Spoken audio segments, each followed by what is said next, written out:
संसार दावा नललीढलोक त्रणाय कारुण्य घना घना त्वम्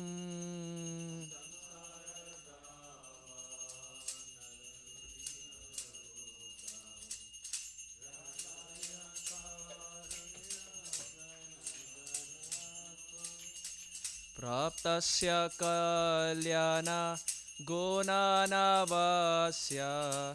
वन्दे गुरो श्रीचरणरविन्दम्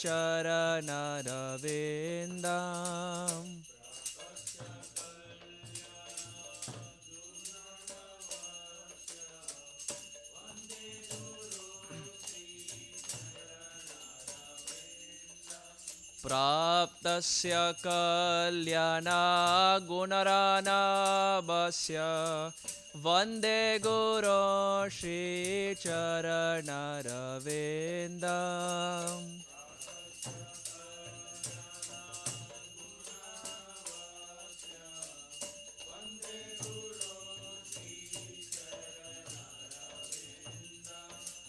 महाप्रभुर्कीर्तन नृत्य गीत वादित्रमाध्यान्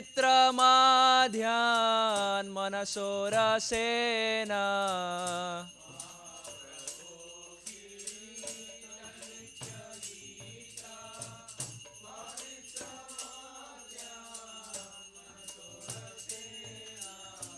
रोमाञ्चकं पाशुतरङ्गभाजो वन्दे गुरो श्रीचरणरविन्दम्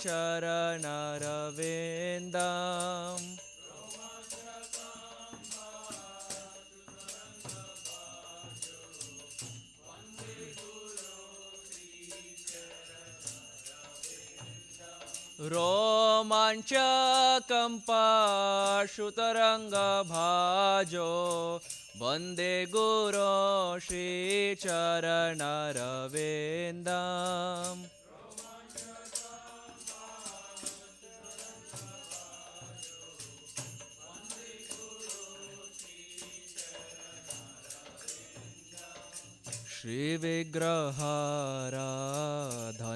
श्रीविग्रहाराधननित्यनाम्ना शृङ्गारतान्मान्दिरमजनादो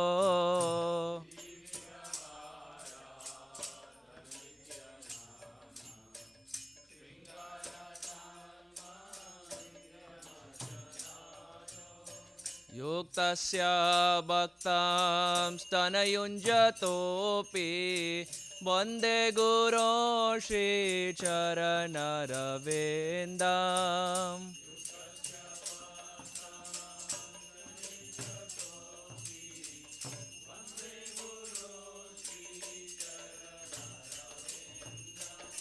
चतुर्विधा श्रीभगवत्प्रसाद स्वादन्नतृप्तान् हरिभक्तसङ्गान्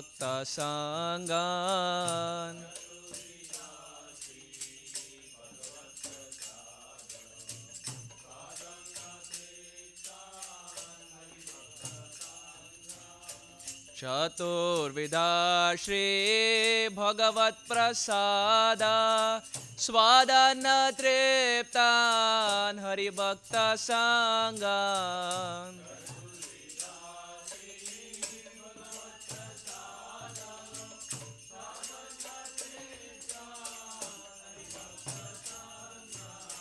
कृत्वैव तृप्तिं भजत सदैव वन्दे गुरो श्रीचरणरविन्दम्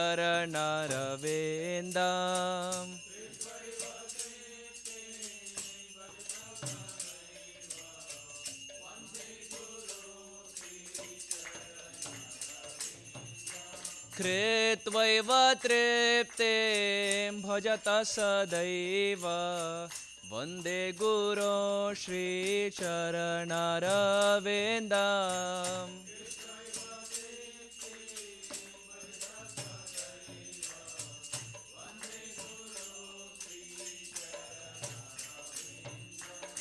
श्रीराधिका माधवयोरपार माधुर्यलीला गुणरूपनाम्ना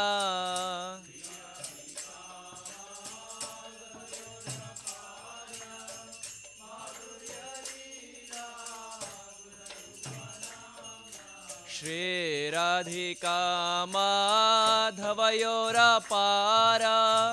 माधुर्यलीला गुणरूपनाम्ना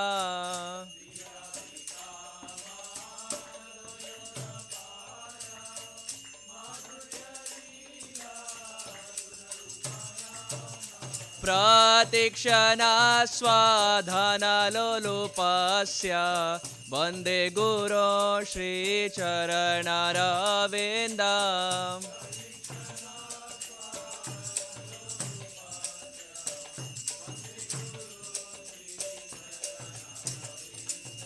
प्रतीक्षणा स्वाधनलोलुपस्य वन्दे गुरो श्रीचरणरविन्दम्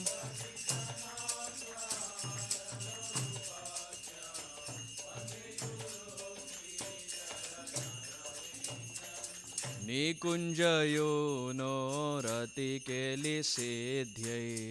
ययालिभे योक्तिरपेक्षणीया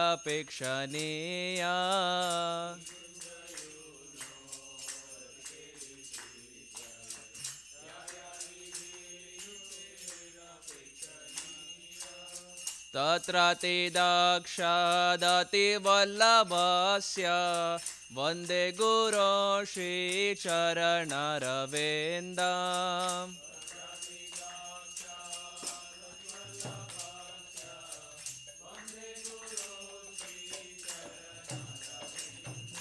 तत्र ते दक्षादतिवल्लभस्य वन्दे गुरो श्रीचरणरविन्दम्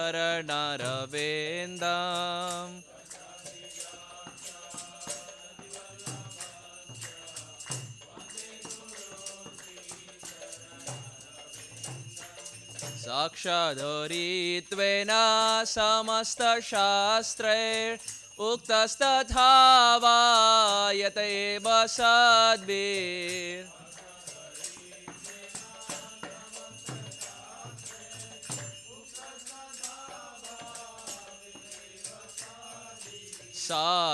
साक्षादरित्वेन समस्तशास्त्रैरुक्तस्तथा वा यत एव सद्भिः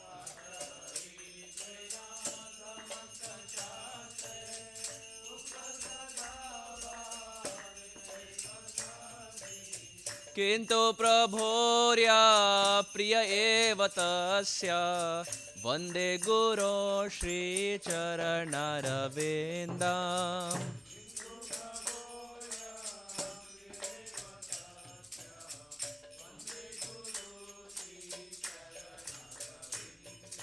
किन्तु प्रभोर्या प्रिय एव तस्य वन्दे गुरो श्रीचरणरविन्दम्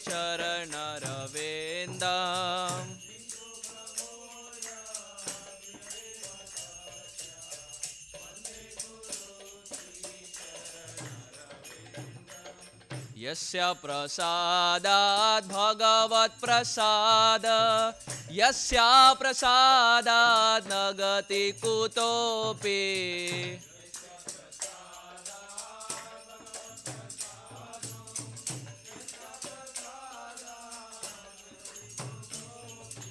यस्य प्रसादात् भगवत्प्रसादो यस्य प्रसादात् न गति कुतोऽपि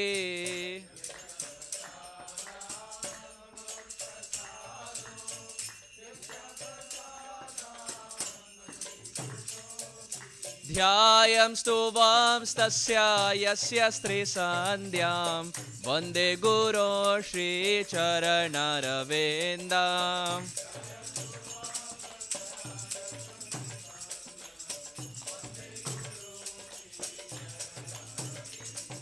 ध्यायंस्तु वंस्तस्य यस्य स्त्रीसन्ध्यां वन्दे गुरो श्रीचरणरविन्दम्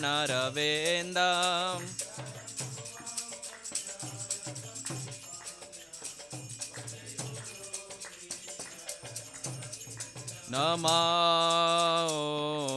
विष्णुपदाय कृष्णप्रेष्ठाय भूतले श्रीमते भक्तिवेदान्त स्वामिनिति नामिने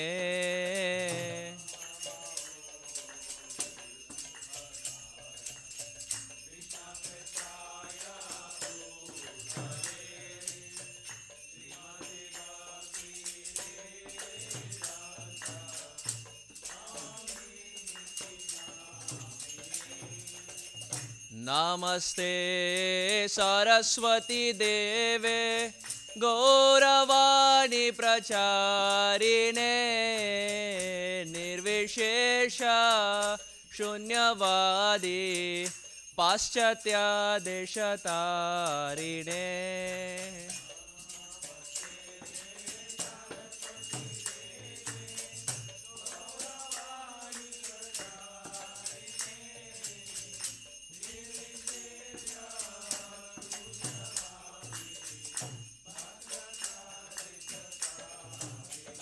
जय श्री कृष्ण चैतन्य प्रभु नित्यानंद श्री अद्वैत गदाधर श्रीवासदि गौर भक्तवृंद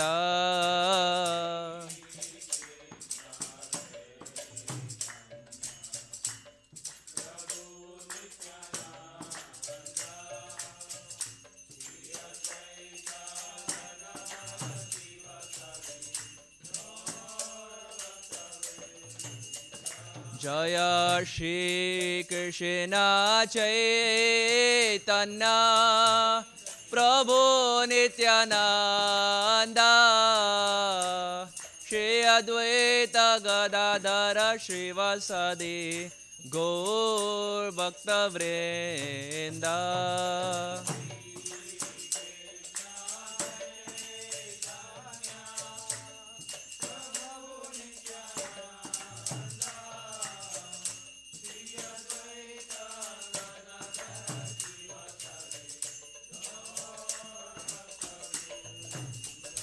जय श्री कृष्ण चैतन्य प्रभु नित्यानंद श्री अद्वैत गदाधर श्रीवासदि गौर भक्तवृंद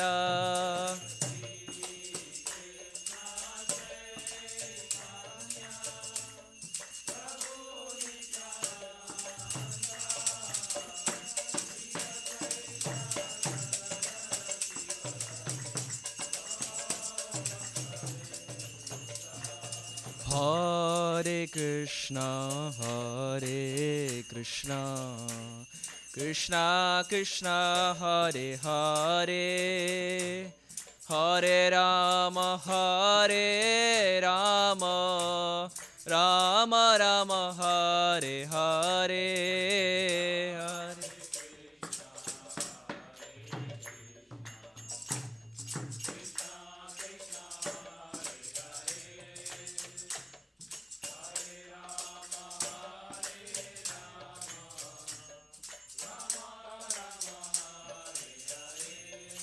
Hare Hare Krishna, Krishna Krishna, Hare Hare, Hare Rama, Rama Rama, Hare Hare.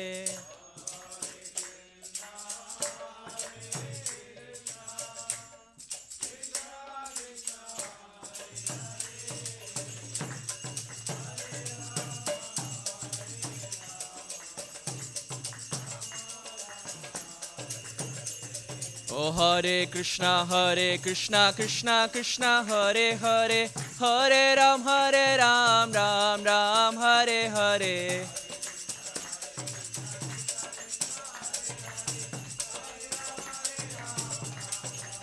Hare Krishna, Krishna Krishna, Hare Hare, Hare Hare Ram, Ram Ram, Hare Hare.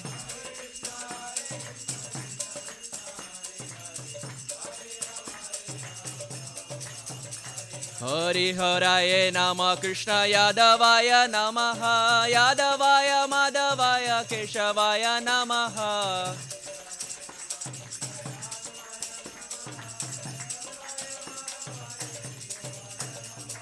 Gopal Govinda Ram Shri Madhusudan Giridhari Gopinatha Madana Mohana.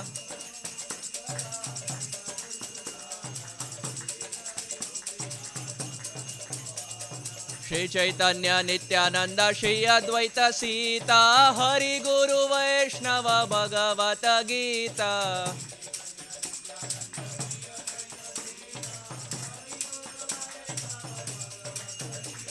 Shri Rup Shri Sanatana Bhatta Raghunatha Shri Jiva Gopala Bhatta Dasa Raghunatha Bhatta Raghunatha.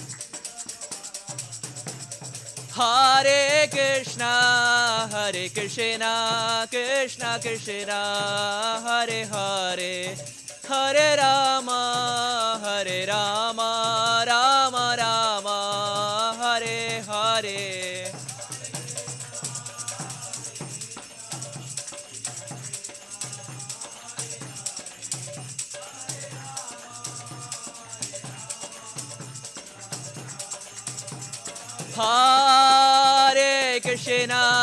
Hare Krishna, Krishna Krishna, Hare Hare, Hare Rama, Rama Rama, Hare Hare.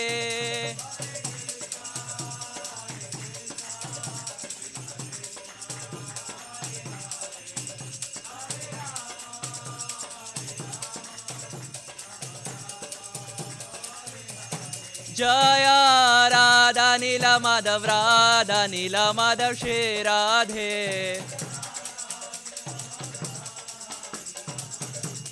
Jaya Radha Nila Madhav Radha Nila Madhav Shri Radhe.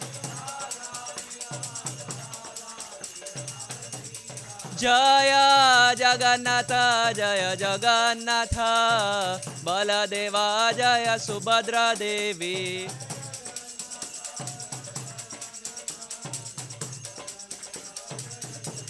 Jaya Sita Ram Lakshman Bhakta Hanuman Sita Ram Lakshman Bhakta Hanuman.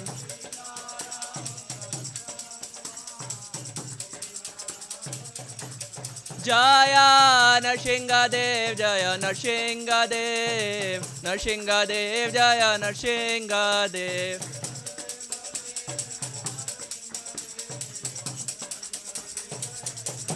Jaya Gauranitai Gauranitai Gauranitai Jaya Gauranitai.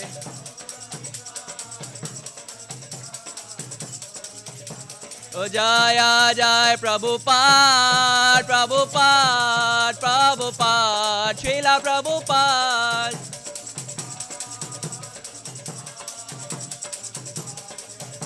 O Jaya Jai Gurudev Gurudev Gurudev Srila Gurudev.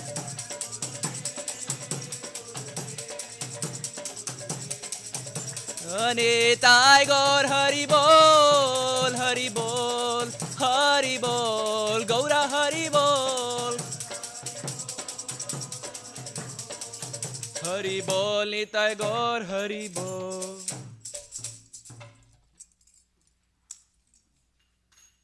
Jai Vishnupada Paramhamsa Paribrajakacarya Ashtottara Shata His Divine Grace Abhay Charanarvind Bhakti Vedanta Swami Maharaj Srila Prabhupada Ki. Jai Om Vishnupada Paramhamsa Paribrajakacarya Ashtottara Shata His Divine Grace Srila Bhakti Siddhanta Saraswati Thakur Srila Prabhupada Ki. Ananta Koti Vaishnav Vrinda Ki. Namacharya Srila Haridas Thakur Ki. प्रेम से कहो जय श्री कृष्ण चैतन्य प्रभु नित्यानंद श्री अद्वैत गदाधार श्रीवासादि गौर भक्त वृंद की. श्री श्री राधा कृष्ण गोप गोपीनाथ श्याम कुंड राधा कुंड गिरिराज गोवर्धन की. श्री व्रजभूमि वृंदावन धाम की. श्री पुरुषोत्तम क्षेत्र जगन्नाथपुरी धाम की. नवद्वीप मायापुर धाम की. गंगा माई यमुना माई की. तुलसी देवी भक्ति देवी की. श्री युग धर्म हरिनाम संकीर्तन महायज्ञ की, श्री बृहद मृदंग ट्रांसेंडेंटल बुक डिस्ट्रीब्यूशन की, समवेद गौर भक्त वृंद की. All glories to the assembled devotees. All glories to the assembled devotees. All glories to the assembled devotees. All glories to Shri Guru and Gauranga. All glories to you, Srila Prabhupada.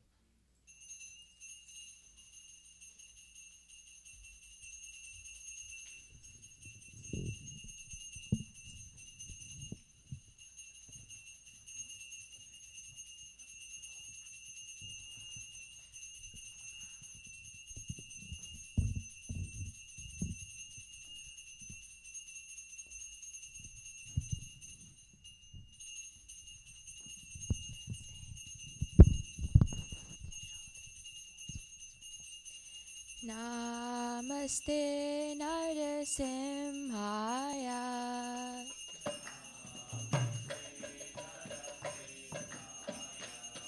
Pralada Lada Daine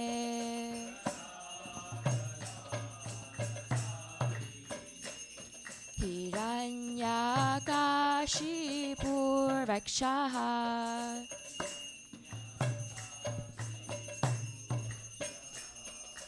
Shilatankanakalaye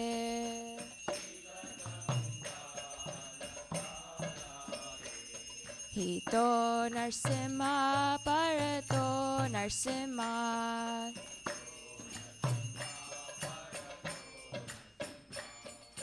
Yato Yato Yami Tato Narsimha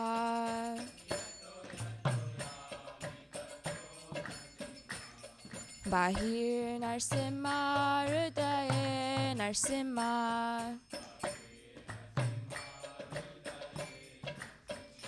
Narasimha Madim Sharanam Prapade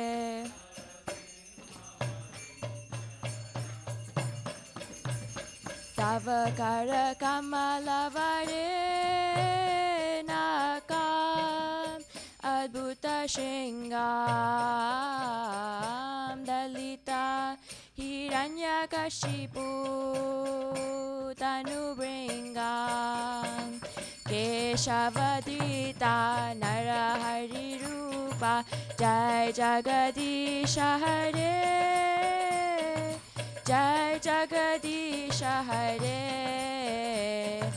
Jai Jagadisha Hare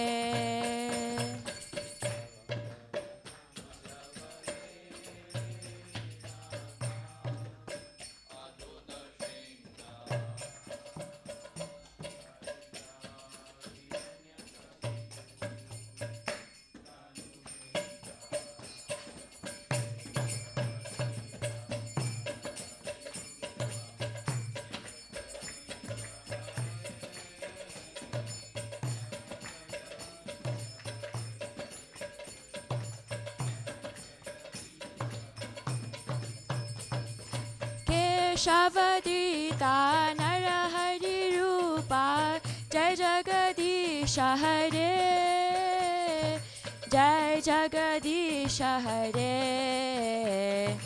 Jai Jagadisha Hare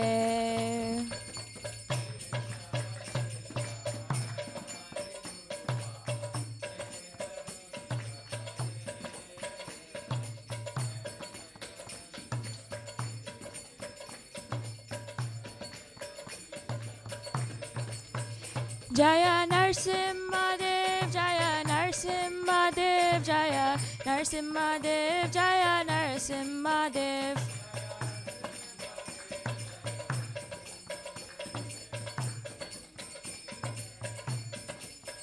Jaya Prahlad Maharaj, Prahlad Maharaj, Prahlad Maharaj, Jaya Prahlad Maharaj.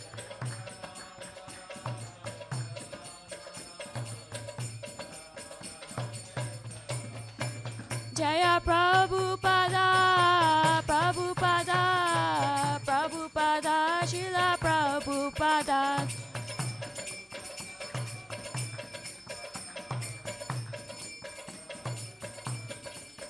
Jaya Guru Deva, Guru Deva, Guru Deva, Jaya Guru Deva.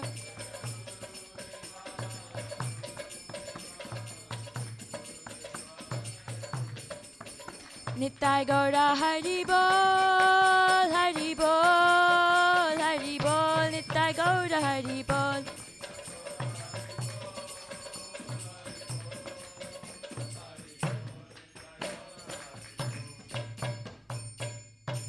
भक्ति विघ्न विनाशक लक्ष्मी नरसिंहदेव भगवान की जय। भक्त स्वामी प्रहलाद महाराज की जय।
नमो नमः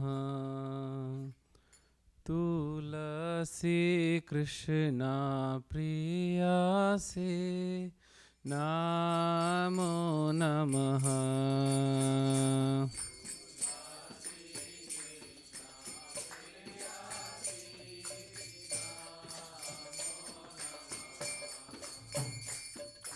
राधा कृष्णा सेवा पावो ये अभिलाषे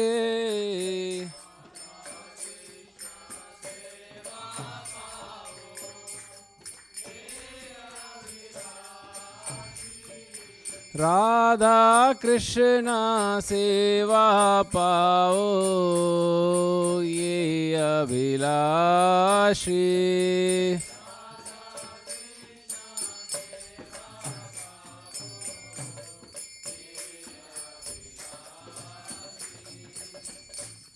जे तो मारा शरण लो तारा वंश पूर्णा हो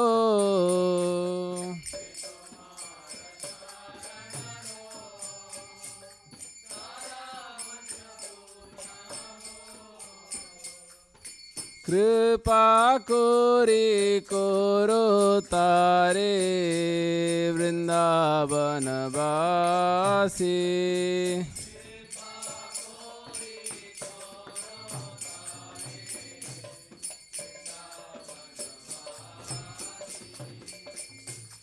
मोरा ये अभिलाष विलास कुंजे दियो बा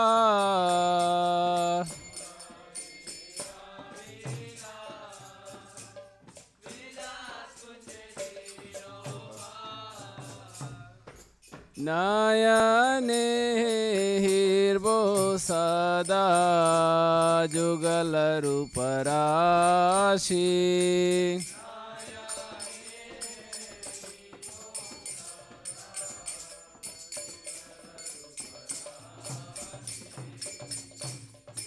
ये निवेदन धरो साखेरानुगत करो सेवाधिकारो दिए करो निज दासी दीन कृष्ण दासे को ये जे नमो राहो श्री राधा गोविंद प्रेमे सदा जिन बासी श्री राधा गोविंद प्रेमे सदा जिन बासी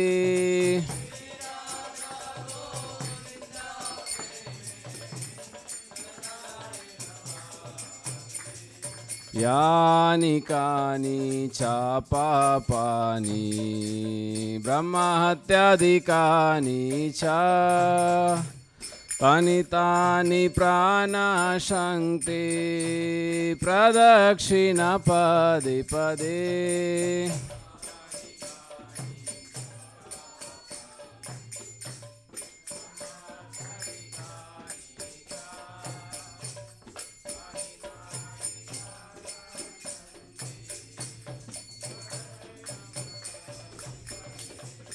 यानि कानि च पापानि ब्रह्महत्यादिकानि च तानि तानि प्राणाशङ्क्ति प्रदक्षिण पदे पदे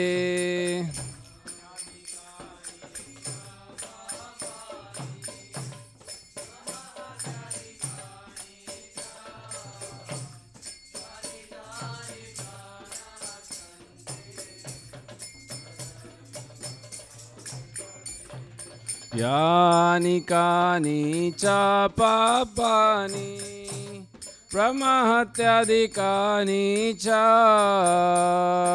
तानि तानि प्राणाशङ्क्ति प्रदक्षिण पदे पदे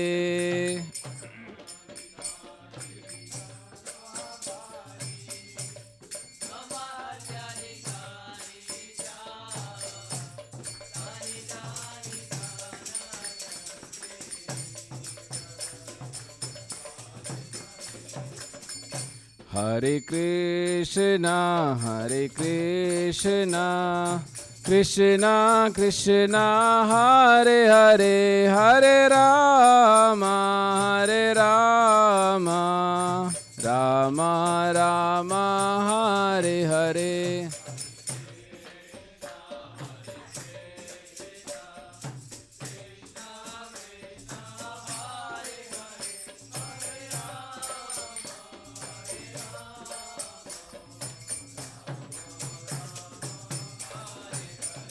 हरे कृष्णा कृष्णा कृष्णा हरे हरे हरे राम राम राम हरे हरे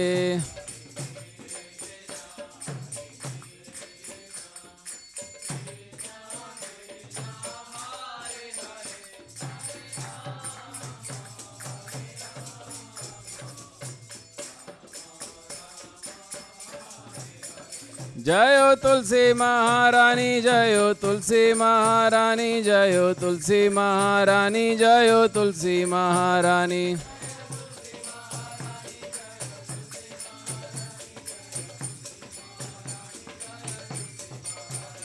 जयो वृंदा देवी जयो वृंदा देवी जयो वृंदा देवी जयो वृंदा देवी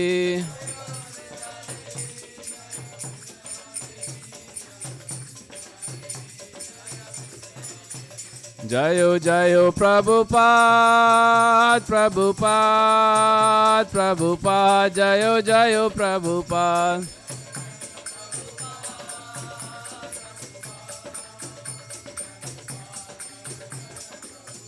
जयो जयो गुरुदेव गुरुदेव गुरुदेव जयो जयो गुरुदेव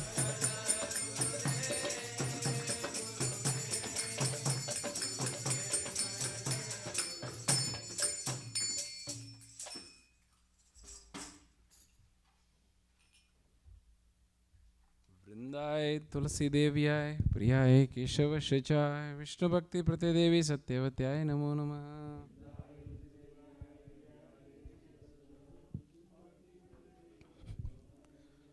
वृंदाय तुलसी देव्याय प्रियाय केशव शिचाय विष्णु भक्ति प्रदे देवी सत्यवत्याय नमो नमः।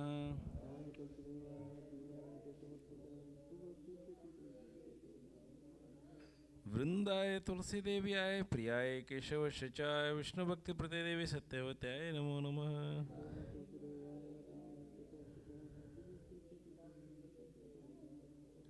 वृंदा देवी तुलसी महारानी की।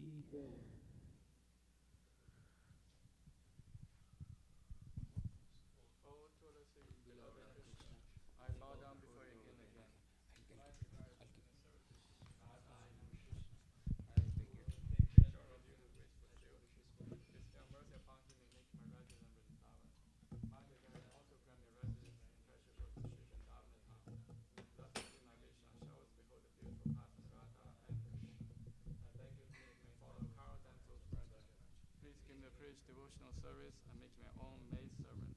This very fallen lowly servant of Krishna prays.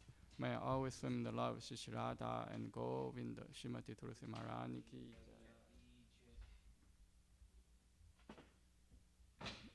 There are 10 fences in the matter of chanting holy names that should be avoided, and they are as follows. 1. To blaspheme the devotees who have dedicated their lives for the propagation of holy name of the Lord. 2. To consider name the demigods allow Shiva or Brahma to be equal to independent name Lord Vishnu. 3. To disobey the order of the spiritual master. 4. To blaspheme the Vedic literature or to pursue the Vedic version. 5. To consider the glory of chanting Hare Krishna to be imagination. 6. To give some interpretation to the holy name of the Lord. 7. To commit sinful activities and strength of chanting the holy name. 8. To consider chanting Hare Krishna one of the auspicially chosen activities, offering the Vedas fruit activities, karma, kanda. 9. To instruct a faithless person about the glory of the holy name. 10. To not a complete faith in the chanting holy names and to maintain material attachments in your understanding so many instructions on this matter. It is also an offense to be inattentive while chanting. Every devotee who claims to be a Vaishnava must carefully guard against these 10 offenses in order to achieve desired success. Krishna Prema. Now let us offer most humble obeisances unto all the Vaishnava devotees of the Lord. They are just as I trees who can fulfill to everyone. They are full compassion for fallen conditioned souls.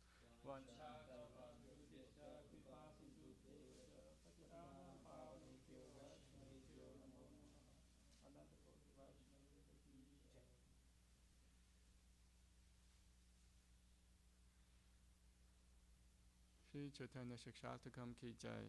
Jeto Darpana Marjanam Pavamahadavagni Nirvapanam Shriya Kairava Chandrika Vitaranam Vidyavatu Jivanam Anandam Buddhivardhanam Pratipadam Purunaramita Sadhanam Sarvatmasnapanam Param Vijayate Shri Krishna Sankirtanam Nam Namakari Bahuda Nija Sarva Shaktis Tatra pita niyamita smaranena kalaha etadishi tava kripa bhagavam mamapi durudevami disham iha janina nurakaha trinatapi sunicena tarorapi sahishnuna amanina manadena kirtaniya sada harihi na thanam na chanam na sundarim kavitam vajagadisha kamaye Mama Jamani Jamanishware Bhavata Bhaktir Haituki Tvai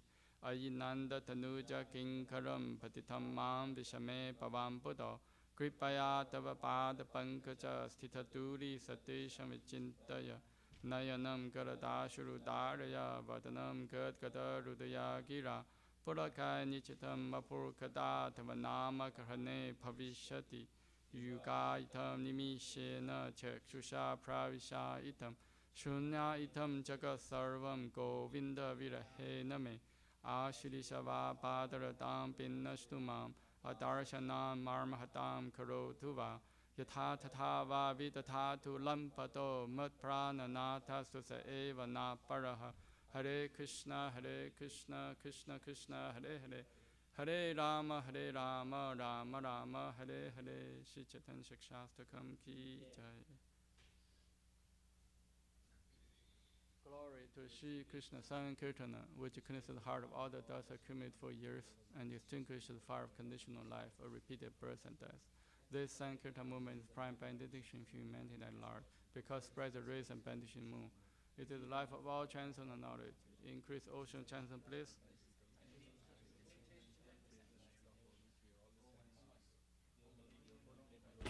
sentient human beings.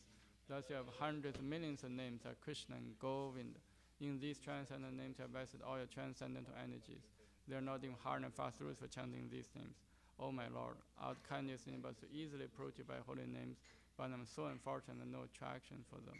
One should chant the holy name of the Lord in humble state of mind, thinking oneself lower than the straw in the street. One should be more taller than the tree, devoid all sense of false prestige, and should be ready of all respect to others. In such a state of mind, one can chant holy name of the Lord constantly. O Almighty Lord, I have no desire to accumulate wealth, nor do I desire beautiful women, nor do I want any number of followers. I only want your causeless devotional service, birth after birth. O Son of Nanda Krishna, I'm your eternal servitor, yet somehow I fall into the ocean of birth and death. Please pick me up for this ocean of death, and place me at once as in the lotus feet.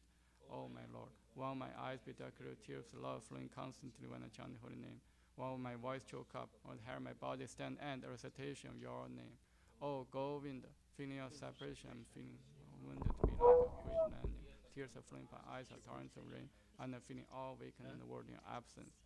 I know no one but Krishna as my Lord, and he shall remain so if he handles me roughly by his embrace, or makes me broken heart by not being present before me. He is completely free to do anything and everything, for he is always my worshipable Lord, unconditionally. Shri Chaitanya Shastra Kam Ki Jai. Mangala Charanam prayers Ki Jai. Om Jnana Timirandasya Gyananjana Shalakaya Chakshum Litam Yena Tasmai Shri Gurave Namaha Shri Chaitanya Manopishtam Sthapitam Yena Bhutale Soyam Rupa Kadamahyam Tadati Swapadantikam Vandeham Shri Guru Shri Yuta Padakamalam Shri Gurung Vaishnavam Shcha Shri Rupam Sagrajatam Sahagana Raghunatham Vitam Tam Sajivam Sadhuitam Savadutam Parijana Saitam Krishna Chaitanya Devam Shri Radha Krishna Padam Sahagana Lalita Shri Vishakam Vitam Shcha Nama Om Vishnu Padaya Krishna Prishtaya Bhutale Srimate Bhakti Vedanta Swami Iti Namini Namaste Sarasate Deve Gauravani Pracharini Nivishesha Shunyavadi Pachate Desha Tarini Nama Om Vishnu Padaya Krishna Prishtaya Bhutale Srimate Bhakti Siddhanta Saraswati Iti Namini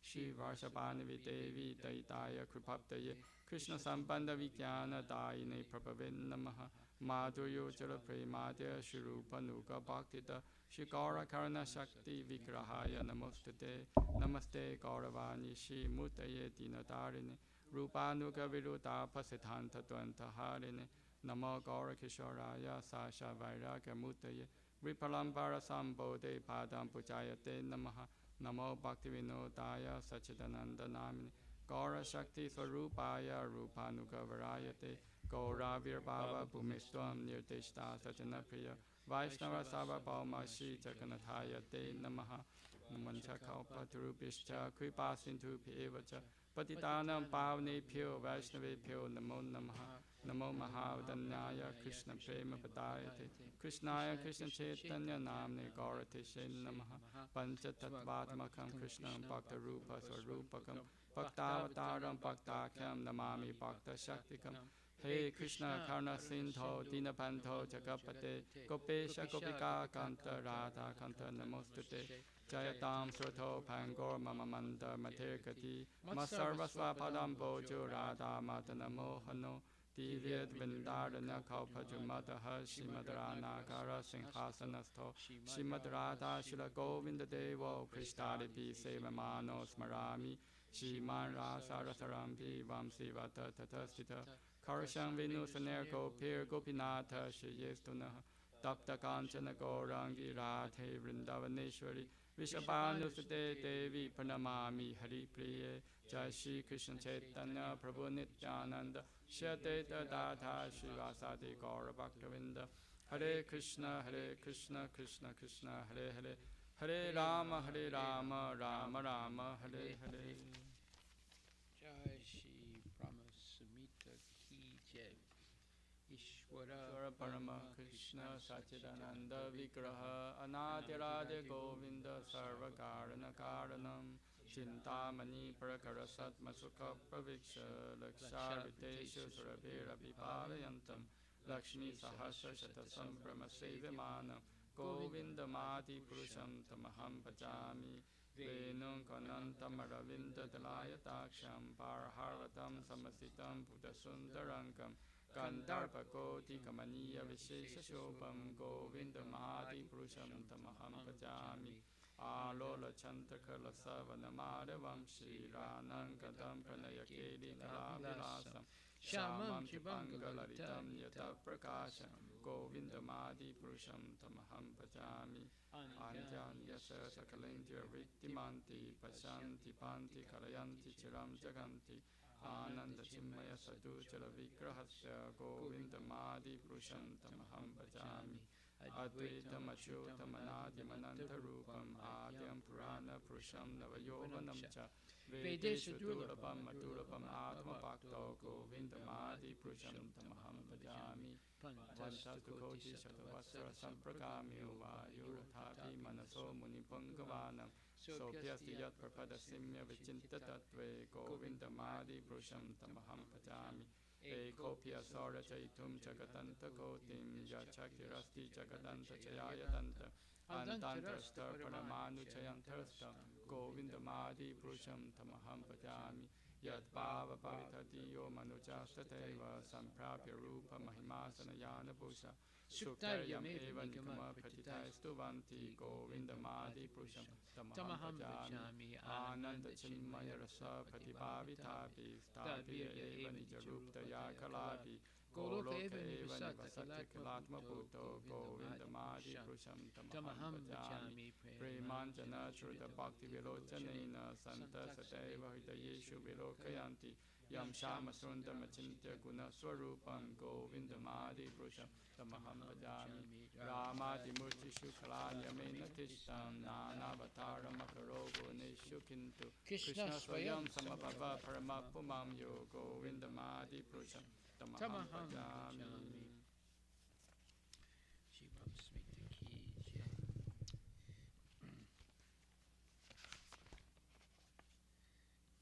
Krishna, who is known as Govinda, is the supreme Godhead.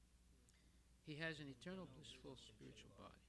He is the origin of all. He has no other origin, and he is the prime cause of all causes. I worship Govinda, the primeval Lord. Go ahead. Yielding all desires, in abodes built with spiritual gems. Surrounded by millions of purpose trees, always served with great reverence and affection by hundreds of thousands of Lakshmis or Gopis. I worship Govinda, the primeval Lord, who is adept in playing on his flute with blooming eyes like lotus petals, with head decked with peacock's feather, with a figure of beauty tinged with hue of blue clouds, and his unique loveliness charming millions of cupids. I worship Govinda, the primeval Lord, round whose neck is swinging a garland of flowers beautified with the moon locket, whose two hands are adorned with a flute and jeweled ornaments, who always revels in pastimes of love, whose graceful threefold bending form of Shyamasundara is eternally manifest.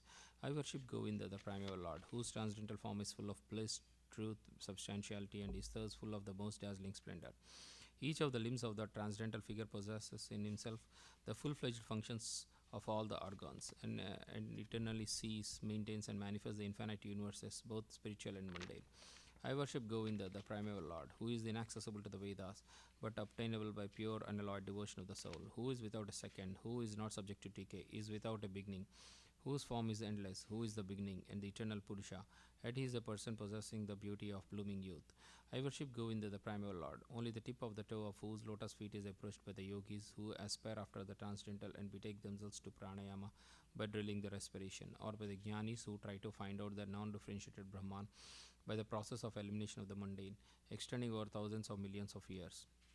He is an undifferentiated entity, as there is no distinction between potency and the possessor thereof. In his work of creation of millions of worlds, his potency remains inseparable. All the universes exist in him, and he is present in his fullness in every one of the atoms that are scattered throughout the universe, at one and at the same time. Such is the primeval Lord whom I adore. I adore the same Govinda, the primeval Lord, in whose praise men who are imbued with devotion sing the mantra suktas told by the Vedas by gaining their appropriate beauty, greatness, thrones, conveyances, and ornaments. I worship Govinda, the primeval Lord, residing in his own realm, Goloka, with Radha, resembling his own spiritual figure. The embodiment of the ecstatic potency possessed of the 64 artistic activities in the company of her confidants, Sakis, embodiments of the extensions of her bodily form, permeated and vitalized by his ever blissful spiritual rasa.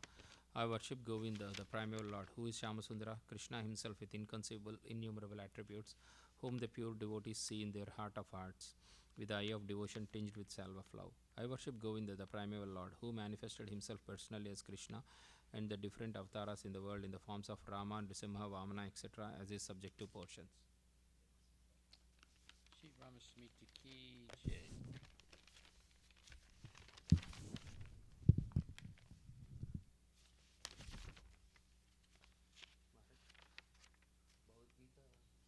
I'm gonna do it.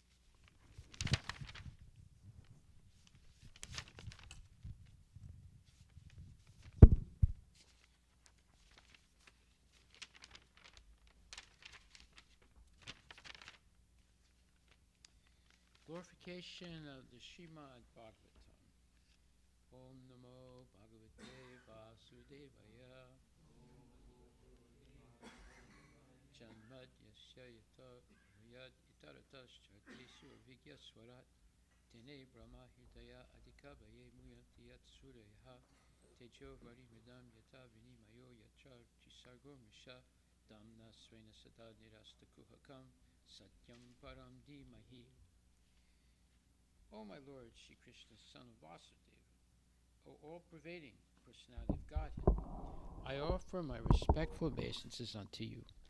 I meditate upon Lord Shri Krishna because he is the absolute truth and the primeval cause of all causes of the creation, sustenance, and destruction of the manifested universes.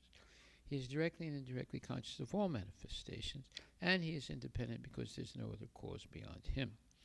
It is he only who first imparted the Vedic knowledge onto the heart of Brahmaji, the original living being. By him, even the great sages and demigods are placed into illusion. As one is bewildered by the illusory representations of water is seen in fire or land seen on water, only because of him do the material universes, temporarily manifested by the reactions of the three modes of material nature, appear factual, although they are unreal. I therefore meditate upon him, Lord Shri Krishna, who is eternally existent in the transcendental abode, which is forever free from the illusory representations of the material world. I meditate upon him, for he is the absolute truth. Dharma puchta kaitravocha nirmatsaranam satam vedyam vastavam atravastu shivadam tapo chayon bulanam Shrimad Bhagavate Mahamuni Krite Kim Vapurir Ishwara Sadyo Hridya Avarudyate Tra Kritibi Sususubhistakshanat. Completely rejecting all religious activities which are materially motivated, this Bhagavata Purana propounds the highest truth, which is understandable by those devotees who are fully pure in heart. The highest truth is reality distinguished from illusion for the welfare of all. Such truth uproots the threefold miseries. This beautiful Bhagavatam, compiled by the great sage Vyasadeva, in its maturity is sufficient in itself for God realization. What is the need of any other scripture? As soon as one attentively and submissively hears the message of Bhagavatam by this culture of knowledge, the Supreme Lord is established within his heart. Nigama kapataror galitam phalam sukhamukad amrita dravya samyatam pipata Bhagavatam rasam alayam muhur aho raska bhuvibhavukaha. O expert and thoughtful men, relish Srimad Bhagavatam, the mature fruit of the desired tree of Vedic literatures. It emanated from the lips of Sri Sukadeva Goswami. Therefore, this fruit has become even more tasteful, although its nectarian juice was already relishable for all, including liberated souls. Gaura Premanandi, Haribol, Haribol, Haribol. Okay. So yesterday, what we heard was very interesting, and I was asked a question by Damodar Prasad. He said, well, you read from the Ishopanishad 17th chapter, 17th mantra, and why did you do that? What connection did it have to the verse that we read? So the verse that we read was 16. And I explained that the purport to Canto 3, Chapter 9, verse 16, it says, due to poor fund of knowledge, the impersonalist does not believe in the personal management of things as they are. But in this verse, it is clearly explained that everything is personal and nothing is impersonal. So I explained, in order to understand what that means, I read the purport to the 17th chapter, 17th mantra of the Ishopanishad. And in that it explains that the Brahma Jyoti is made up of infinite numbers of jivas. It is not actually impersonal. It just looks impersonal to the Mayavadis who have very incomplete knowledge. But actually, the Brahma Jyoti is made up of infinite jivas that are compared in the Brahma Samhita to pencils of light. And each jiva is a person. It's not impersonal. And then here it says, due to poor fund of knowledge, the impersonalist does not believe in the personal management of things as they are. Well, the personal management of things as they are means Paramatma is controlling everything. The Devatas are not controlling anything. They're just acting under the direction of Paramatma. But Paramatma is conscious of everything and is managing everything in every aspect of reality in the material world. Nothing is happening by itself. Like, for example, the scientists claim that at one time matter organized itself. Any experiment you do today to try and prove that matter organized itself will be a failure. Let's say you want to build a house and you believe in the theory that matter organizes itself. So you buy everything you need to build a house. You put it on the land that you bought and you wait for matter to organize itself. Will the house build itself?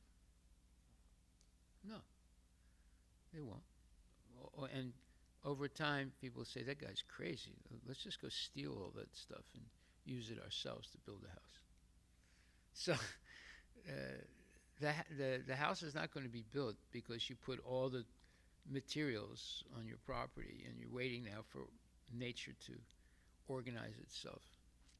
You see, any experiment you do to prove that matter organizes itself would be a failure. But yet they say it happened in the past and it will happen in the future. We just can't do it now. Whenever they say something like that, that's a hoax. That's nonsense. Just like they say, well, we went to the moon in 1969, but we haven't gone since then. But we'll go in the future. That's the same argument. It happened in the past. We can't do it right now, but it will happen again in the future. That's a nonsense argument. That's a nonsense statement. There's no such thing. If you actually went to the moon, you should be able to go now also. So whenever they claim something happened in the past, we can't do it now, but it will happen in the future, that's a lie. They don't know what they're talking about. You see? So unless we understand these points, we're going to be easily tricked. Because there are many things the scientists say happened in the past. We can't do it now, but it will happen in the future. That means it's a complete lie and it's nonsense. And we should not accept those type of statements. Right? Now the other thing is, any experiment you do, now maybe you can look up, are there any experiments in which they prove that matter organizes itself? Look it up, see if you see that. Is there any experiment that has been done in which There's proof that matter organizes itself without the help of anybody else.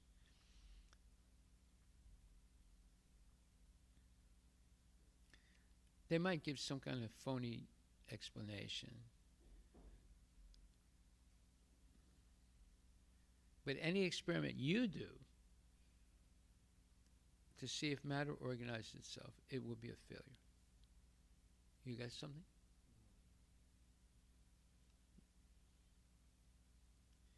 Is there any experiment the scientists have done to prove that matter organizes itself? Now, see, I don't know. I didn't look this up myself, but I have absolute certainty that there's never been an experiment in which they prove that matter organizes itself. Is it? You see anything?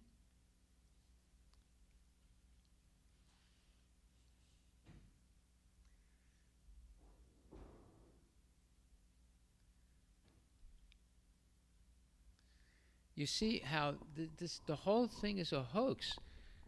They're teaching things in school that are lies, that have never been true in the past, in the present, and the future.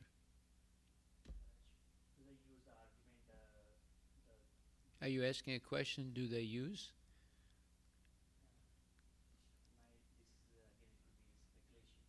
It could be, or it is.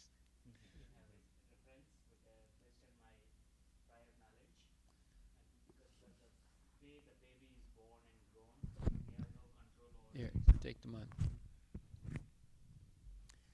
So from the how the baby is formed from the cells to embryo to small baby and like that. So we have no control over how we are doing it. So and That means we don't know how it's happening.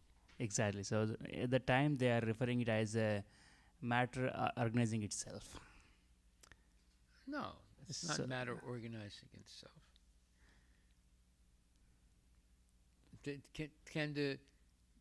Can the computer manufacture itself? Yeah. No. There's a manufacturer. Yeah, So in the same way that the body of the child, there's a manufacturer somewhere. They don't know who it is. The way we this- know who it is. It's Krishna. They don't know that's who right. it is. Yeah. So anything that they don't know because it's happening due to some physical or chemical phenomena, and they say it's doing by itself. That's how the scientists come to a conclusion. But they have no Yeah. proof. They have no proof. Yeah, the it is limited. Let them The do way the they say it is experiment. limited. Let them yeah. do an experiment.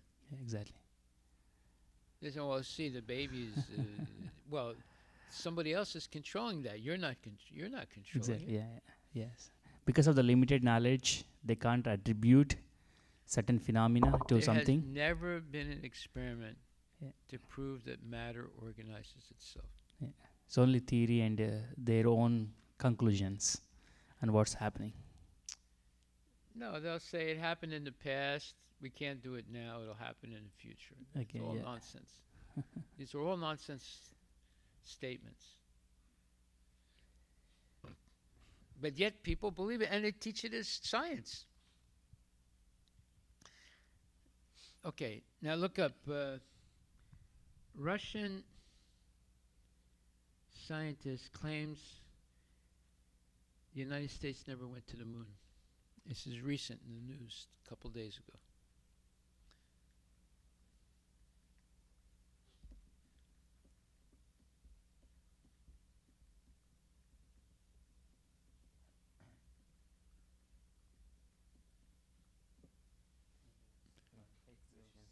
Read in the microphone.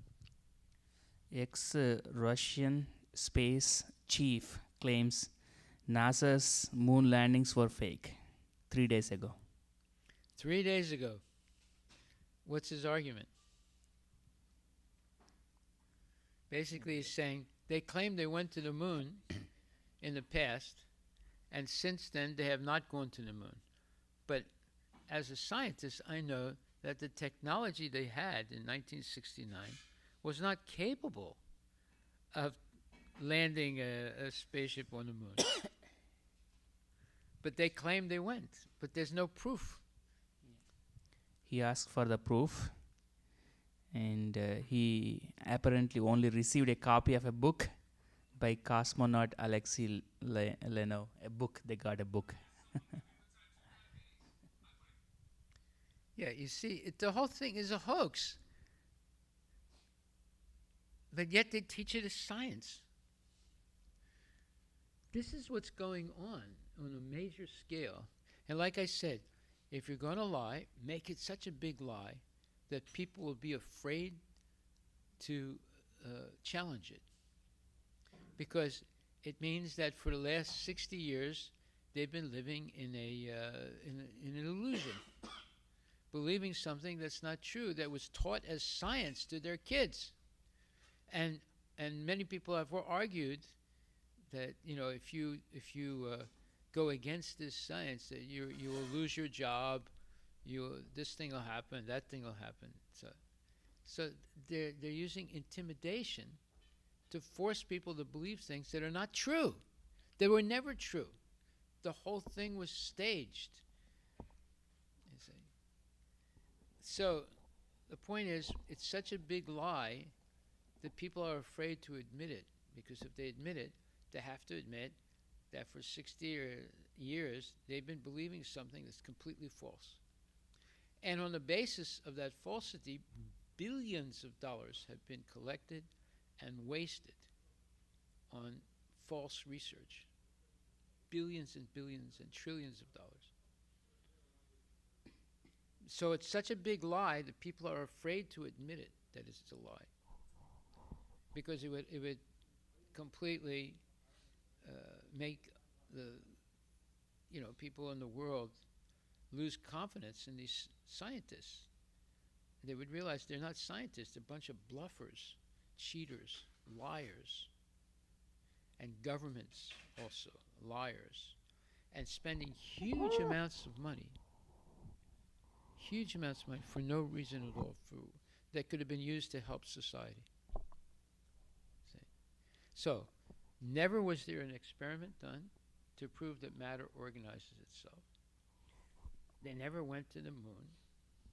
And we can go down a list. There's a whole bunch of things, or a whole number of things that are lies, that were never true, but are peddled as if they are true, and forced in teaching kids that such nonsense things are true. What? Okay, give him the microphone.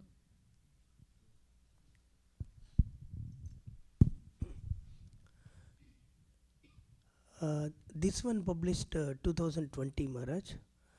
Just under half of Russians think the US moon landing in 1969 was a government hoax. A pool was Government hoax? A pool was found. In a survey of 1,600 adults in Russia, researchers also found only 31% believe American astronauts landed in the moon in the last century. And the moon landing were Neil Armstrong and Aldrin became the first people to set foot on the lunar space. But one thing was very interesting here. Soon after the moon landing, the Soviet Union denied it had been in a space race with the US, either claiming they had no lunar program or criticizing NASA's efforts. Some politicians in America used the denials from Russia to claim US officials had invented the race to justify the millions invested in advancing the lunar program. It would be decades before the Soviets confirmed they had been attempting a moon landing. In 1989, the New York Times published an article titled "Russians Finally Admit They Lost Race to Moon." But conspiracy about whether the moon landing was fake emerged the years that followed the Apollo 11 mission, and they are saying that we never went to the moon. America's $30 billion swindle, in which he set out claims against the authority of the evidence pressured. That's what they say, Maharaj. $30 billion, this swindle. 30 million, no, 30 billion. Yeah, wasted. There you go. Okay. So, now I explained why, when Damodar Prasad asked that question yesterday, I explained why I talked about what was in the 17th mantra of the Ishopanishad, where it says that, but in this verse, it is clearly explained that everything is personal and nothing is impersonal. We have already discussed this point in the introduction, and it is confirmed here in this verse. Okay, so this is something we have to understand. The Brahma Jyoti is not impersonal, it's actually personal. It's full of infinite jivas. And this is confirmed also in the Brahma Samhita and also in the 17th mantra of the Ishopanishad. And it's confirmed right here, Canto 3, Chapter 9, verse number 16, the one we read yesterday.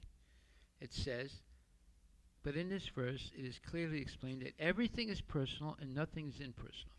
Now, if we understand that, then we can easily see when people are bluffing and talking nonsense, especially the Mayavadis. They want to make everything impersonal, which is completely opposite the truth, because everything in Krishna's creation is personal. There's nothing impersonal. This is essential if you want to be immune to false theories and false ideas. And everything, like most of the dictionary definitions point to impersonalism, and therefore mislead people. For example, I've given several examples of this already. If you look up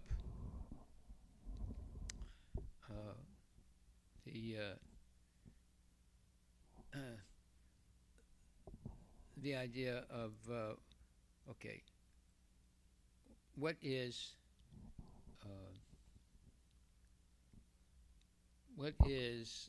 the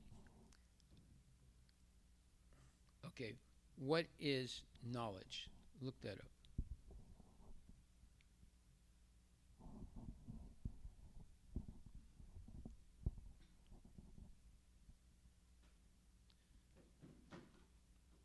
What does it say?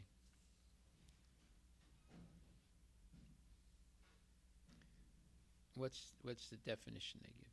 Somebody. Facts, information. Give the microphone.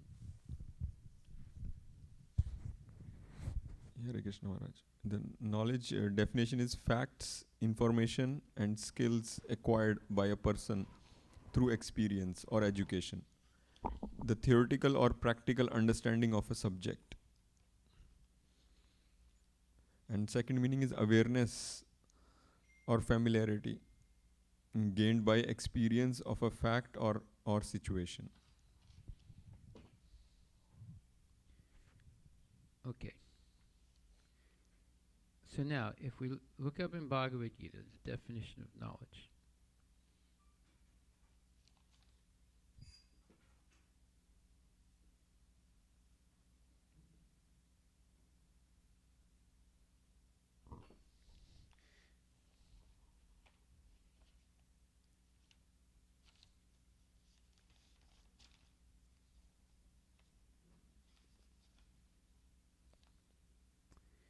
okay, so if we look at 6th chapter, text 8. Jnanam vijnanam triptatma kutasto vijitendriya yukta iti uchite yogi samalostrasma kanchana. A person is said to be established in self-realization and is called a yogi or mystic when he is fully satisfied by virtue of acquired knowledge and realization. Such a person is situated in transcendence and is self-controlled. He sees everything, whether it be pebble, stone, or gold, as the same. Okay, now if we read the purport, it says, book knowledge without realization of the supreme truth is useless. This is stated as follows. Atak Shri Krishna Nama Adi Abhavid Garyam Indriya Sevan Ukehi Jiva Do Swayam Eva Spurat Yata.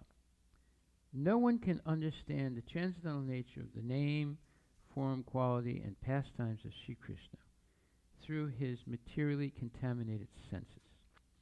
Only when one becomes spiritually saturated by transcendental service to the Lord are the transcendental name, form, quality, and pastimes of the Lord revealed to him. That is the definition of real knowledge. Now compare that with what you just read. Read what you just read. The definition of knowledge is facts, information, and skills acquired by a person through experience or education. The theoretical or practical understanding of a subject. Second meaning is awareness or familiarity gained by experience of a fact or situation. Does it mention anything about Krishna there? Now, what is the problem with such a definition? It ignores the fact that people have four faults. They make mistakes. They're easily illusioned. Their senses are imperfect, and they have a cheating propensity. So how much are they going to understand about reality with those four defects? You see? That is basically an impersonal definition because it bases everything on the individual, and the individual has these four defects, which means they'll never really understand the truth or the facts. Everything they're going to understand will be imperfect. So it says, this Bhagavad Gita is the science of Krishna consciousness. No one can become Krishna conscious simply by mundane scholarship. One must be fortunate enough to associate with a person who is in pure consciousness. A Krishna conscious person has realized knowledge by the grace of Krishna because he is satisfied with pure devotional service. By realized knowledge, one becomes perfect. By transcendental knowledge, one can remain steady in his convictions. But by mere academic knowledge, one can be easily deluded and confused by apparent contradictions. It is the realized soul who is actually self-controlled because he is surrendered to Krishna. He is transcendental because he has nothing to do with mundane scholarship. For him, mundane scholarship and mental speculation, which may be as good as gold to others, are of no greater value than pebbles or stones. This is an amazing purport. This completely validates what I'm saying. These are the things that we have to be able to understand to preach to our children. They're being taught all these false definitions in the dictionary that they are the measure, not God is the measure. They are the measure. But they have these four defaults. How can you achieve the truth if you make mistakes, are easily illusioned, have imperfect senses and limited senses, and a cheating propensity? That's what these definitions in the books in the dictionaries are. They're incomplete or completely false. Now, this is a revolutionary statement, because we go to the dictionary to find out what these words mean. And now we're saying most of those definitions are false or misleading or incomplete. Just like the Mayavadis, they say the Brahman is impersonal.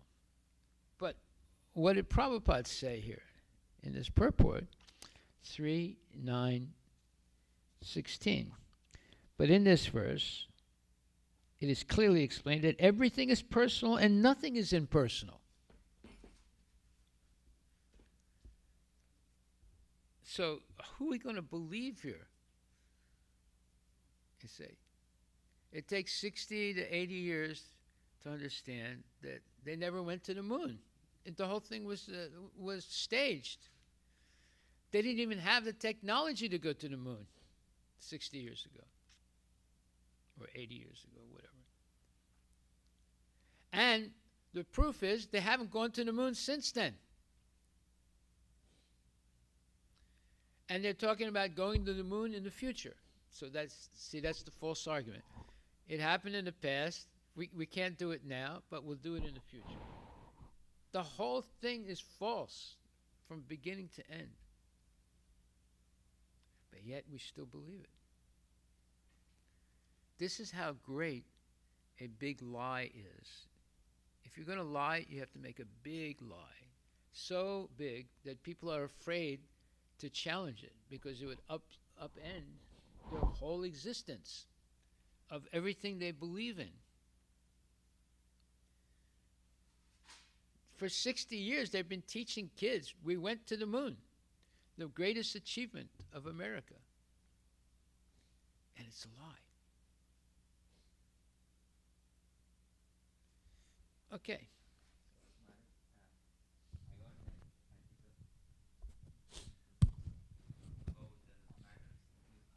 Yeah.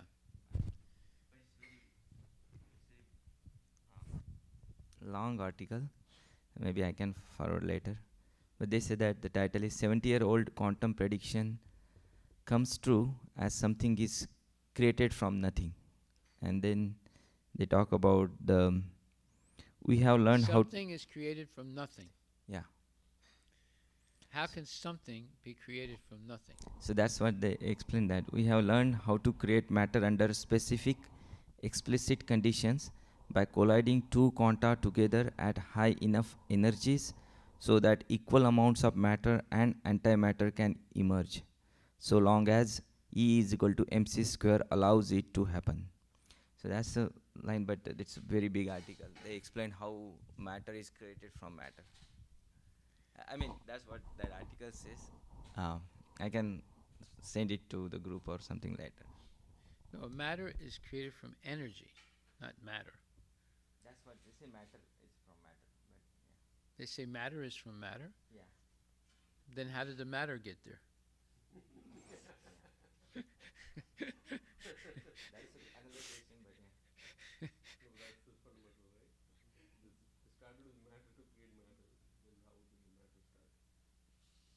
Where did the matter come from?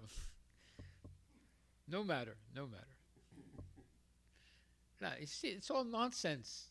It doesn't make any valid scientific proof.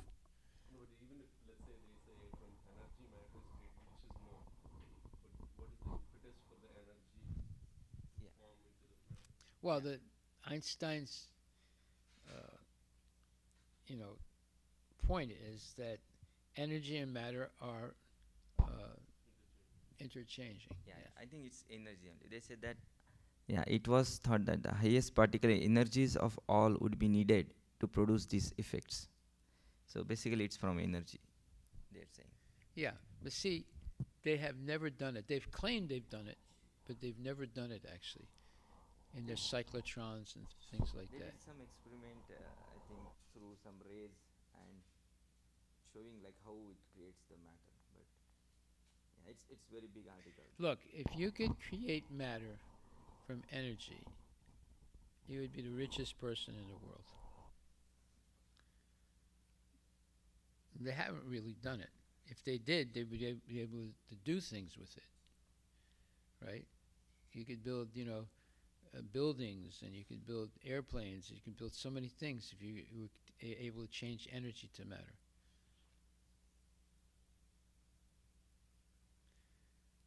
That's why I say there's no experiment ever done that shows that matter organizes itself. Now, it is a fact that energy and matter are interchangeable. but no one has ever been able to do it. They claim they did something, maybe in 2012 or 2014 or something like that, in their cyclotrons, but they have nothing to show for it.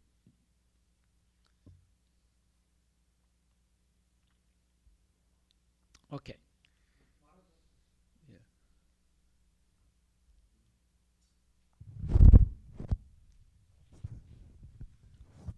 Maharaj, I'm trying to understand person, like we are saying impersonal and personal. So, what is the meaning of personal here? So, it is a form of Lord, that what it means, or it's like when we means my understanding is like when we say form means some body type of there basically. No, it means that the soul is eternal. It's referring personal means it's a soul basically. Yeah, and you cannot kill the soul. Yeah. Okay. It has eternal life. And soul can take any form basically. No, a soul can be covered, Covered. Okay. Okay. Covered with this. but its form is unchangeable. So when we talk about personal, that Like means I can take a gold watch, right? okay. And I can cover it in mud. It didn't change the form of the watch. It just got covered. Covered. Okay. So okay. So when we say personal, then it means soul basically. Yes. Okay. When they say personal, the Mayavadis, they say that's an illusion. Everything is impersonal. The absolute truth is impersonal. There's nothing personal about it. And So they give the example of the Brahmajyoti. Yeah. But we just read now the Brahmajyoti is made of an Yeah. infinite number of jivas. Yes. Yes. You see. And Paramatma is super soul. What we say. And the super soul is present in every atom of the Yeah. universe, in the heart of every living entity. That's why the things work. Right? No, okay, now we're going to hear something from today's verse. Of course, it's getting a little late. I'm not going to read the whole thing. We'll go over today's verse tomorrow. But I just want to read one part of it, which is very profound.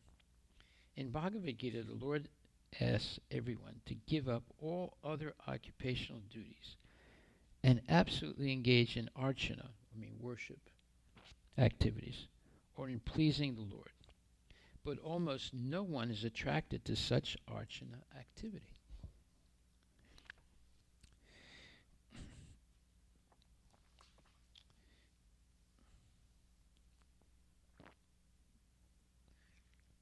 Everyone is more or less attracted by activities which are conditions of rebellion against the Supreme Lord. The systems of jnana and yoga are also indirectly rebellious acts against the Lord. The systems of jnana and yoga are also indirectly rebellious acts against the Lord. There is no auspicious activity except archana, worship of the Lord. Jnana and yoga are sometimes accepted within the purview of archana when the ultimate aim is Vishnu, and not otherwise. The conclusion is that only the devotees of the Lord are bona fide human beings eligible for salvation. Others are vainly struggling for existence without any actual benefit.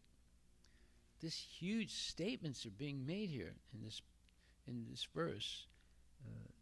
Third canto, 9th chapter, verse number 17, which is what we're going to read tomorrow. What is he saying here exactly? He's saying, look, don't waste your time being engaged in mundane activity. The only real activity that can save humanity is archana, pure worship of the Lord. Now, if we look in the history of India, this was the culture. People lived in simple, houses, but the houses were mostly made out of gobar and mud and so forth. But they built these big temples and they lived in these small towns or small cities with a gigantic temple, and everybody living very simply, and growing their own food and being self-sufficient. And most of their time was spent in archana. They go to the temple early in the morning, and they go work in the fields, and they come back, go to the temple again in the evening, and attend the program. That was the general life for hundreds and millions of years. It's changed now.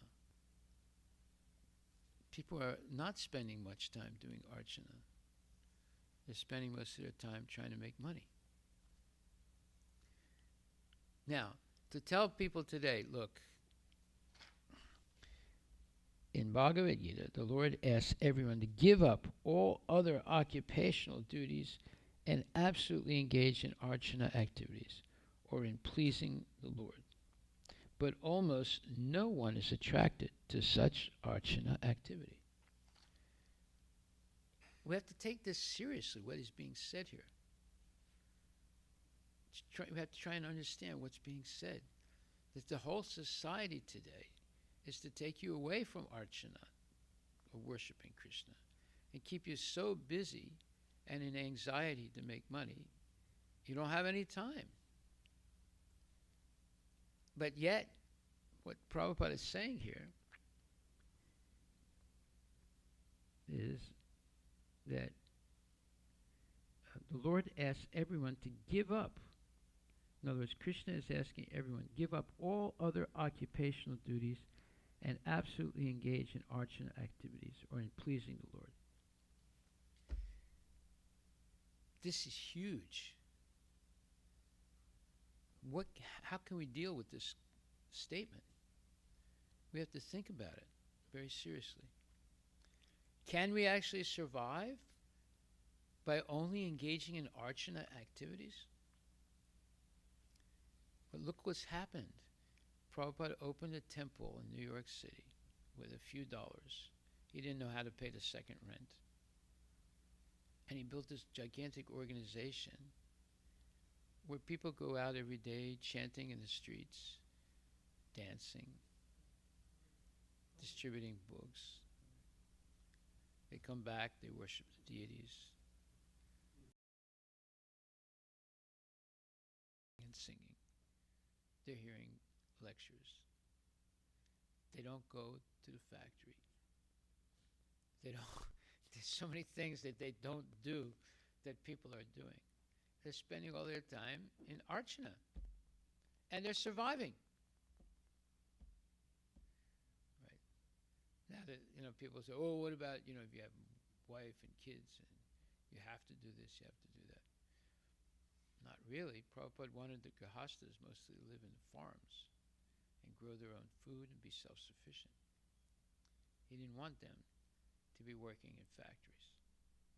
I can show you many quotes where he says that. But sometimes people do work in factories. He also says, let me read this, in the 18th chapter.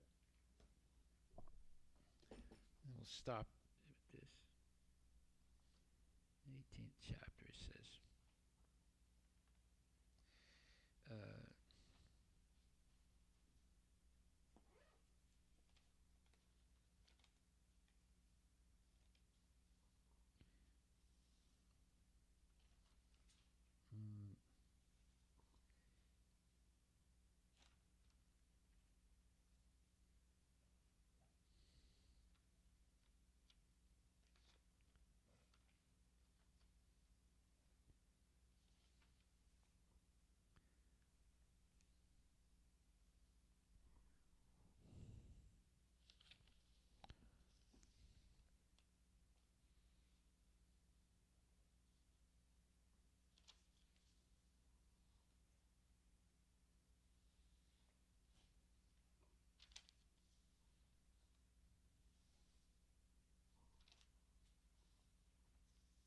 well, he says, but I've read this before. I haven't looked it up for a long time.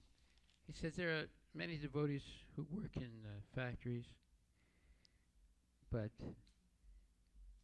most of the money they make, they offer to the Krishna, and they are sannyasis.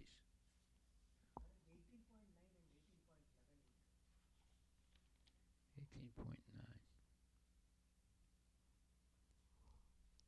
Oh, yeah. Prescribed duties must be performed with this mentality. One should act without attachment for the result. He should be disassociated from the modes of work. A man working in Krishna consciousness in a factory does not associate himself with the work of the factory, nor with the workers of the factory. He simply works for Krishna. And when he gives up the result for Krishna, he is acting transcendentally.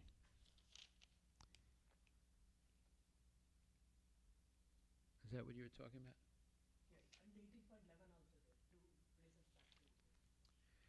Yeah. It is said in Bhagavad Gita that one can never give up work at any time. Therefore, he who works for Krishna and does not enjoy the fruit of results, who offers everything to Krishna, is actually a renouncer. There are many members of the International Society of Krishna Consciousness who work very hard, yeah, here it is, in their office or in the factory or some other place. And whatever they earn, they give to the society.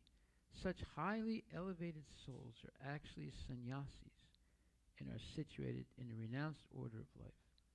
It is clearly outlined here how to renounce the fruits of work and for what purpose fruits should be renounced. There you are. You're actually a sannyasi if you do this. So we're not against working in a factory, but if you can live in a farm and grow your own food and be self-sufficient, that is best, because then you have the whole day to be Krishna conscious, to be engaged in archana. Right? But if you have to work in a factory, but you give almost everything you make, just like this one person that came here to visit me from Austin, Texas. He's donated about $100,000 this year to supporting the cows and the food truck and this thing and that thing. And he's helping other temples also. He's a stockbroker. He does day trading, which is the most dangerous type of speculative stock market business. But, apparently sometimes he makes a lot of money. Sometimes he loses a lot of money because it's very volatile. But anyway, his purpose is to give as much as he can to helping different temples be prosperous and be able to distribute prasadam and so forth. So he's a grihasta. He has a wife. He doesn't have any children yet. But his wife agrees with what he's doing. And they're very generous. And they more or less give most of the money that they make to temples. There are people like that, right? But the ideal situation for grihastas is to live in farms that are self-sufficient and people help each other and they educate their kids, they keep them out of these crazy schools and keep them away from being indoctrinated with lies and phony theories, and be with the cows, growing your own food and being self-sufficient and using ancient technology of the relationship between living entities and Krishna, and then Krishna ordering the devatas to supply everything they need so they have an easy time maintaining themselves. That is the culture. That is the model that we have to produce for what you would call sustainable living. And it's called regenerative agriculture, where you're not destroying the earth, but building it up by cooperating with the carbon cycle, which are natural cycles of Krishna. All right, so we will discuss this much more in detail tomorrow. Are there any questions?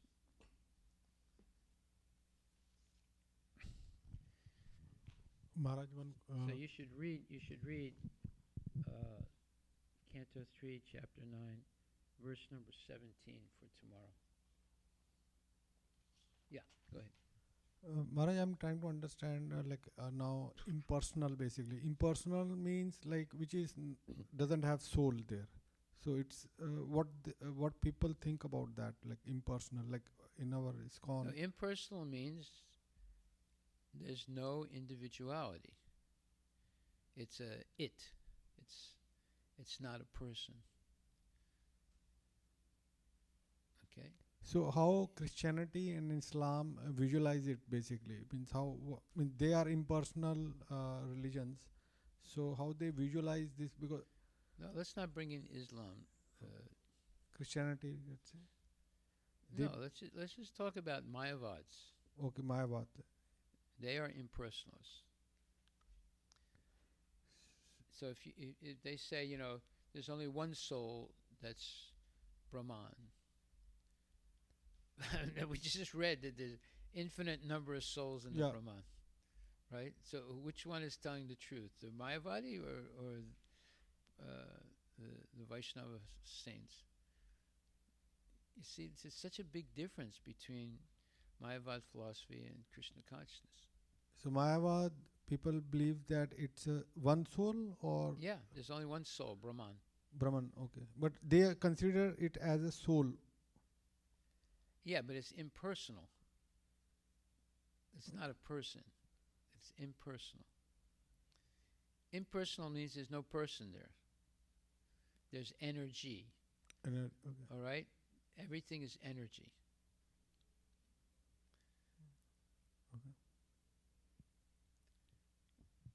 Okay?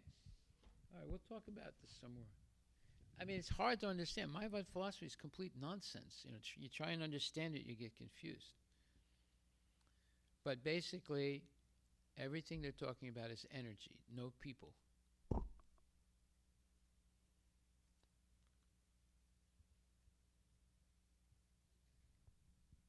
So, for example, they say that there's no individual souls. Everything is nirakar, nirakar, nirakar. How long can you meditate on nirakar? You get bored after a little while because there's nothing. Nirakar. You see my point? So after a little while you get bored. Whereas in Krishna consciousness there's everything. You know, infinite variety. So which one is sustainable, the nirakar or the infinite variety? You tell me.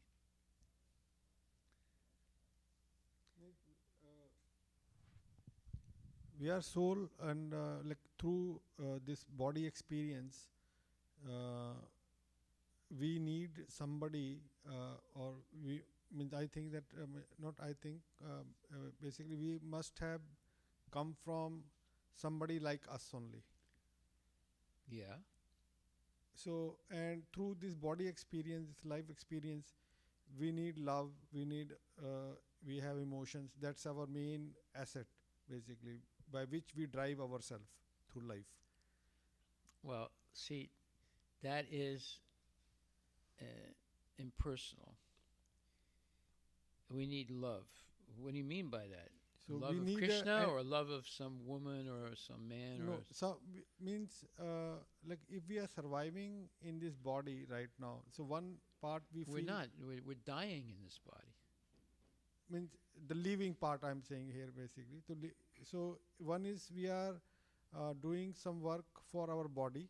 But we are not the body. Yeah, That's we the are whole not body, point. we are soul. So I relate again, yeah, like it's confusing, like basically. So love is not part of body basically. Like Love has nothing to do with the body. yeah, so it has to relate to the soul. Yes. And we can love somebody if they have a soul in it basically. So Everybody has a soul. Everybody has a soul. Even the animals, the insects, they all have souls.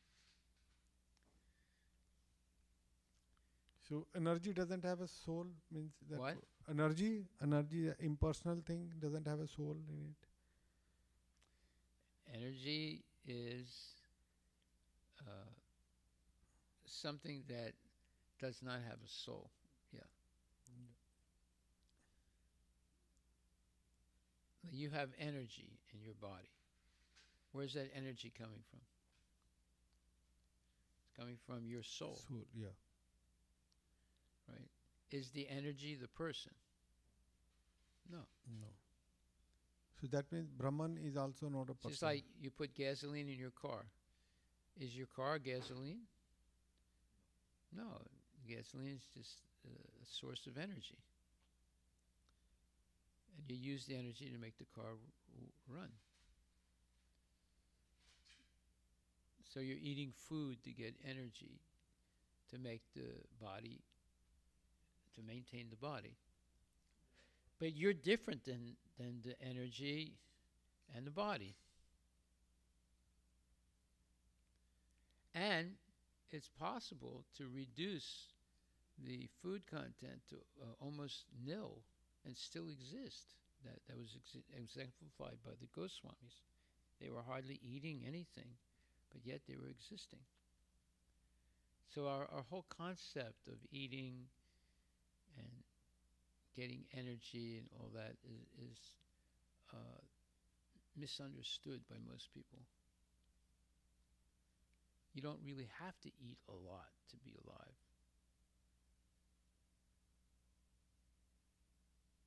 You see, most people want energy to have sex and play sports and go skiing and do all these different activities that are all nonsense activities. That's why we just read that the only activity is archana. You don't have to do anything. You don't have to work in a factory. You don't have to do this or that. And when Prabhupada opened these temples, the devotees stopped working. They were, unless they got married and wanted to live outside and have houses and things like that, they were just living in these communities, in temples, and going out every day on Sankirtan and preaching. And not working. Just earning money by selling books and giving all the money to the temple. And living very simply and eating nicely. And waking up early, taking showers, doing all those things. We'll talk more about this tomorrow.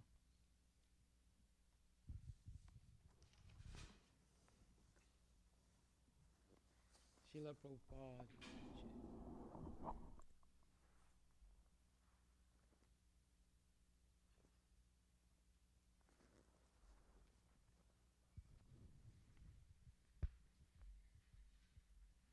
Just hold the microphone. Just hold it.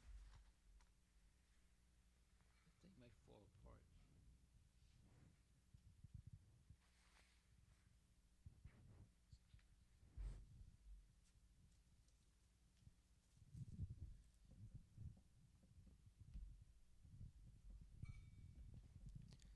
Shri Guru Cherana Padma Kevala Bhakati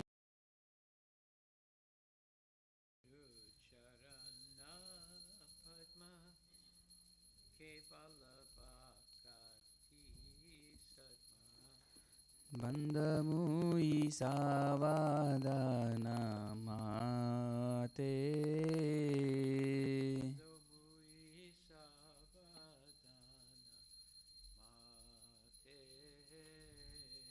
Jahara Prasade Bai E Baba Toriya Jai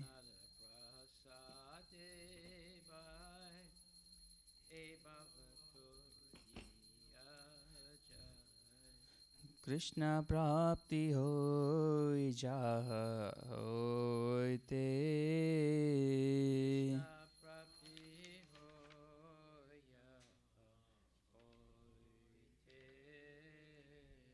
गुरुमुखपद्मवाक्या चित्ते ते Korea क्या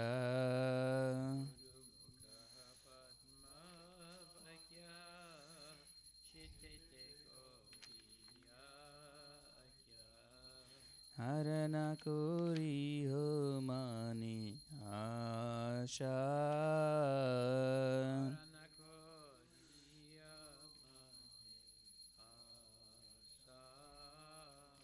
श्री गुरु चेरानी रति ऐसे उत्तमागति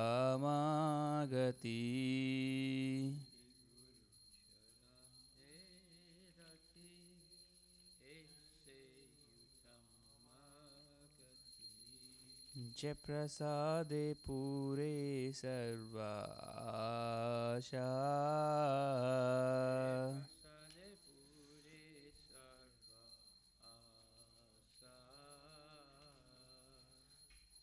चक्षुदान दिलो जय जन्मे जन्मे प्रभु से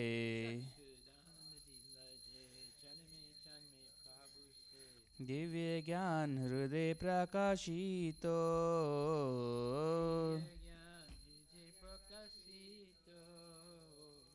प्रेम भक्ति जहाँ होते अविद्या विनाशा जाते वेदे गाय जहरा चरितो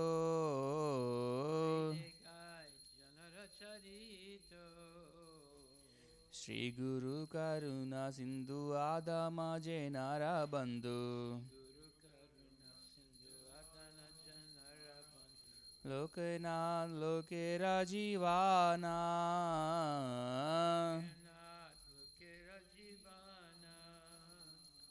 आह प्रभु कोरो दोया देह मोरे पादाचाया हे बेजास गुसुक त्रिभुवाना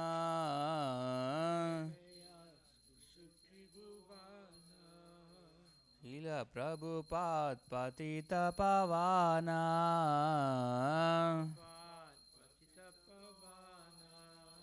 जय प्रभुपदा जय प्रभुपदा जय प्रभुपदा जय प्रभुपदा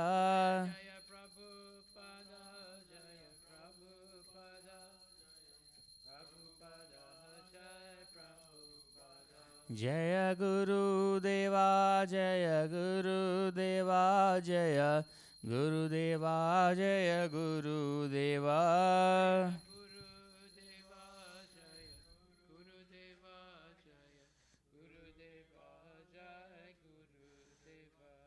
नमः ॐ विष्णुपदाय कृष्णप्रस्थाय भूतले श्रीमते भक्तिवेदान्त स्वामी नित्यनामिने विष्णुपदाय कृष्णप्रस्थाय भूतले श्रीमते भक्तिवेदान्त स्वामी नित्यनामिने नमस्ते सरस्वती देवी गौरवाणी प्रचारिणे निर्विशेषा शून्यवादी पाश्चात्यादेशतारिणे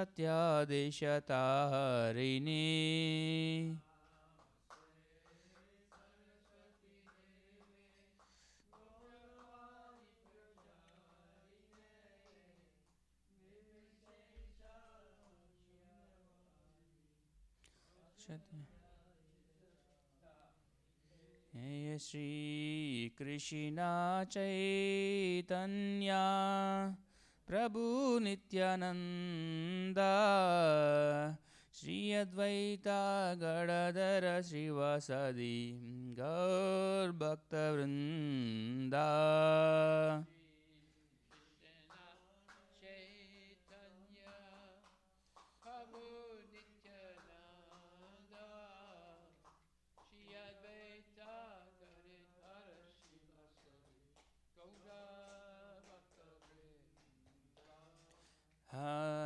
Hare Krishna, Hare Krishna, Krishna Krishna, Hare Hare, Hare Rama, Hare Rama, Ramo Ramo, Hare Hare.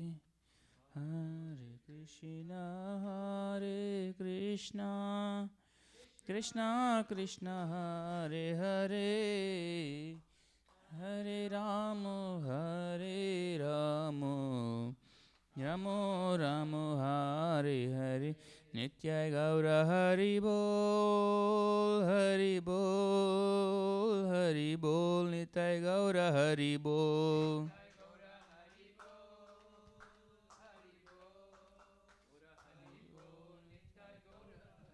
Tagore Premanande ki Jai Om Vishnupad Paramahansa Parvati Shastra Shri Shri Srimad His Divine Grace Sri Bhaktivedanta Goswami Maharaj Radha Koti Vaishnava Namacharya Haridas Thakur Prem Se Kaho Shri Krishna Chaitanya Prabhu Nityananda Shri Advaita Gadadhar Shivasi Gaura Bhakta Shri Shri Radha Krishna Gopinath Swami Kunda Radha Kunda Ke Gaurang Shri Vrindavan Dham Ki Jai Mayapur Dham Ki Jai Jagannath Puri Dham Ki Jai Tulasi Devi Ki Jai Bhakti Devi Ki Jai Ganga Maya Ki Jai Jamuna Maya Ki Jai Samaveta Bhaktivinoda Ki Jai Nitai Gaura Premanand all glories to the assembled devotees, all glories to assembled devotees, all glories to assembled devotees, all glories to Shri Guru and Shri Guranga, all glories to Srila Prabhupada, Patita Pavana Ki Jai. Nama Om Vishnu Padaya Namaste Saraswati Devi.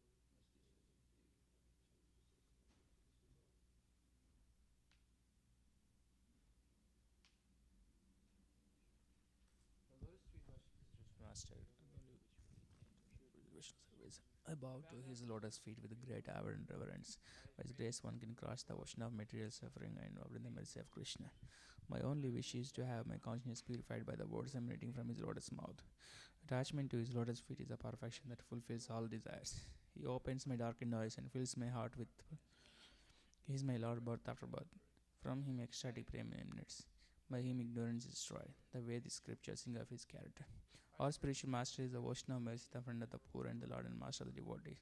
O Master, bless my sanctify for your lotus feet. Your form is spirit. 3 words. We are the shelter of your lotus feet. Srila Prabhupada ki jai. Namaste Saraswati Devi Guruvani Pacharine